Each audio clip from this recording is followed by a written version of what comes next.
നമസ്കാരം. പ്രതിഭാഗത്ത് CPM ആണെങ്കിൽ പിന്നെ ഏത് രീതിയിലായാലും കുറ്റം മറ്റൊരാളുടെ മേൽ കെട്ടിവെച്ച് അവരെ ദ്രോഹിക്കാവുന്നതൊക്കെ ദ്രോഹിച്ച വാദിയെ പ്രതിയാക്കും. അങ്ങനെ ആടിനെ പട്ടിയാക്കുന്ന പ്രകൃതം CPMന് പണ്ടേ ഉണ്ട്. അത്തരത്തിൽ മേയറെ വെള്ളപൂശാൻ ശ്രമിക്കുന്ന വിവരങ്ങൾ പുറത്തുവരികയാണ്. ഡ്രൈവർ യദുവിനെതിരെ നടി എന്ന് സ്വയം വാദിക്കുന്ന പെൺകുട്ടി വന്നതും അത്തരത്തിൽ ഒരു ഗൂഢാലോചനയാണോ എന്ന് ചിന്തിക്കേണ്ടിയിരിക്കുന്നു. കുന്നംകുളം റൂട്ടിൽ അറ്റകുറ്റപ്പണികൾ നടക്കുന്നതിനാൽ ഒരു വണ്ടിക്ക് മാത്രമേ പോകാൻ സ്ഥലമുണ്ടായിരുന്നുള്ളൂവെന്നും സൈഡ് കൊടുക്കാൻ പോലും ഇടമില്ലാത്തിടത്ത് യദു അപകടകരമായി വണ്ടി എടുത്തുകൊണ്ടു പോയെന്നും റോഷ്ന പറഞ്ഞിരുന്നു. തന്റെ വാഹനത്തിന് പിന്നിൽ വന്ന് ഹോൺ മുഴക്കിയതുപോലെ താനും തിരിച്ച് ഹോൺ മുഴക്കിയപ്പോൾ ബസ് നടുറോഡിൽ നിർത്തി പുറത്തിറങ്ങി വന്ന റോക്കി ഭായ് കളിച്ചുവെന്നും വളരെ മോശമായി സംസാരിച്ചുവെന്നുമൊക്കെയാണ് റോഷ്ന പറയുന്നത്. വഴിയിൽ കണ്ട MVDയോട് ഇക്കാര്യം പരാതിപ്പെട്ടുവെന്നും ഈ വിഷയം പോലീസുകാർ സംസാരിച്ച് പരിഹരിച്ചു വിട്ടെന്നുമൊക്കെയാണ് റോഷ്ന പറഞ്ഞിരിക്കുന്നത്. ഇതുതന്നെയാണ് ഇപ്പോൾ ചർച്ചയാകുന്നത്.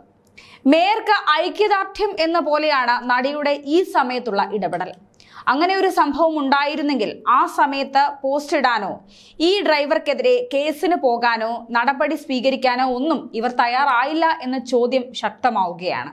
എന്തുകൊണ്ട് ഈ നടി അത്തരത്തിൽ നിയമ നടപടിക്ക് പോയില്ല?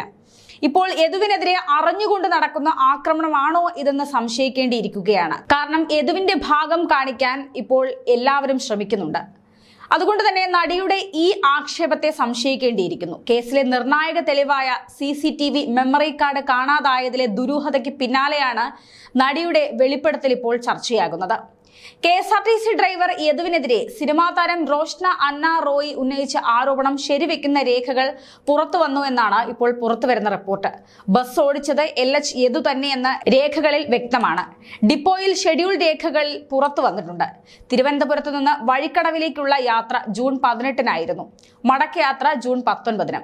ജൂൺ 19-ന് കുന്നംകുളത്ത് വെച്ച് യദു മോശമായി പെരുമാറിയതാണ് റോഷ്നയുടെ ആരോപണം. സംഭവത്തിൽ KSRTC ആഭ്യന്തര അന്വേഷണം തുടങ്ങിയെന്നാണ് പുറത്തുവരുന്ന വിവരം. എന്നാൽ ഇവിടെയാണ് MLA വിൻസെന്റ് പറഞ്ഞത് നമ്മൾ കണക്കിലെടുക്കേണ്ടത്. കാരണം മേയർ ഡ്രൈവർ തർക്കം നടന്ന അന്നേ ദിവസം രാത്രി 10 മണിക്ക് വണ്ടി KSRTC ഡിപ്പോയിൽ എത്തിച്ചതായാണ് KSRTCയുടെ ചെക്ക് ലിസ്റ്റിൽ എഴുതി വെച്ചിരുന്നത്. എന്നാൽ ഈ സമയത്ത് യദു കന്റോൺമെന്റ് പോലീസ് സ്റ്റേഷനിലാണ് ഉണ്ടായിരുന്നത്. ആരാണ് ഈ സമയത്ത് ഡിപ്പോയിൽ ബസ് എത്തിച്ചു എന്ന് ചെക്ക് ലിസ്റ്റിൽ എഴുതി വെച്ചത്? ആ സമയത്ത് യദു പോലീസ് സ്റ്റേഷനിലാണ് ഉണ്ടായിരുന്നത്. അത്തരത്തിൽ കെട്ടിച്ചമച്ച രേഖകളാണോ ഇപ്പോൾ പുറത്തു വന്നതും എന്ന സംശയം ഉയരുന്നുണ്ട്. RPE 492 എന്ന ബസ്സായിരുന്നു അന്ന് യദു ഓടിച്ചത്. തിരുവനന്തപുരം തമ്പാനൂരിലെ സെൻട്രൽ ഡിപ്പോയിലെ ഷെഡ്യൂളിലാണ് യദുവാണ് ഈ ബസ് ഓടിച്ചതെന്ന വിവരം ഉള്ളത്. മലപ്പുറത്ത് നിന്നും എറണാകുളത്തേക്കുള്ള യാത്രാമധ്യേ കുന്നംകുളത്ത് വെച്ചുണ്ടായ ദുരനുഭവം ഫേസ്ബുക്ക് പോസ്റ്റിലൂടെയാണ് നടി റോഷ്ന വിവരിച്ചത്.